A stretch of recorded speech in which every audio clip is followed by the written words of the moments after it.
And welcome back to News 13 Midday. I'm here with Dr. Mike, and he is from the TMJ and Sleep Center of the Emerald Coast. And we are talking about all things sleep today and problems that I guess you can face in your childhood that can become worse later in life.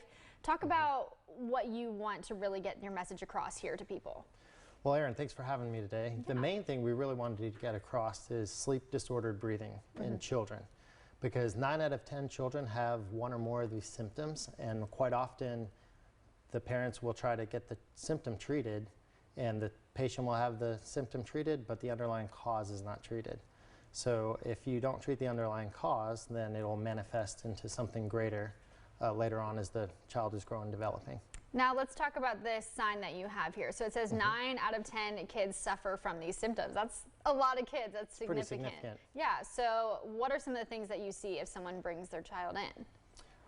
It's a wide range and can go anywhere from snoring or tooth grinding to bedwetting, aggressive behavior, or trouble focusing in school.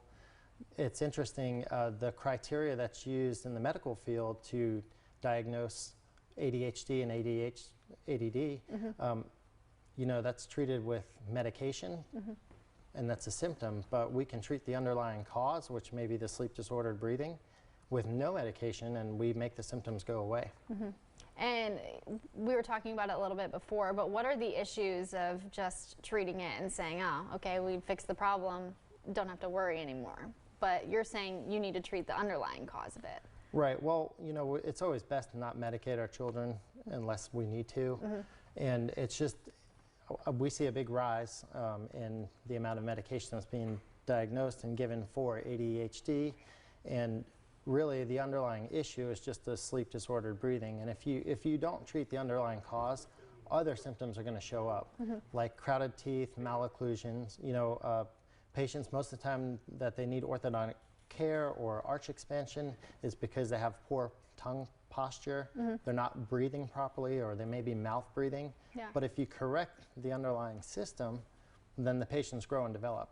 So this program's been out actually for about 50 years, and over 4 million cases have been treated. It was an orthodontist that formulated this, and he was way ahead of his time, but he's treated more than 4 million cases with malocclusions such as these, and this is the result when they're done with the treatment. And it involves functional appliances. They're orthopedic appliances you wear at night, and it trains a child how to breathe properly and where to put the tongue. And if you do that, they'll grow and develop on the right path.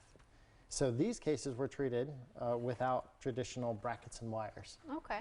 All right. And if people want to find out more information, maybe they say, hey, my child might have this problem, what's the best way to contact you guys? Best way, just give us a call, or you can Google us on TMJ Sleep Center on the Emerald Coast, and we'll bring you in for a consult. We also do wellness seminars weekly, and you can come, no obligation, just hear what we do, and pretty interesting. All right, thanks so much, Dr. Mike, for coming in on this Monday, and we'll have all this information on our website, mypanhandle.com, as well.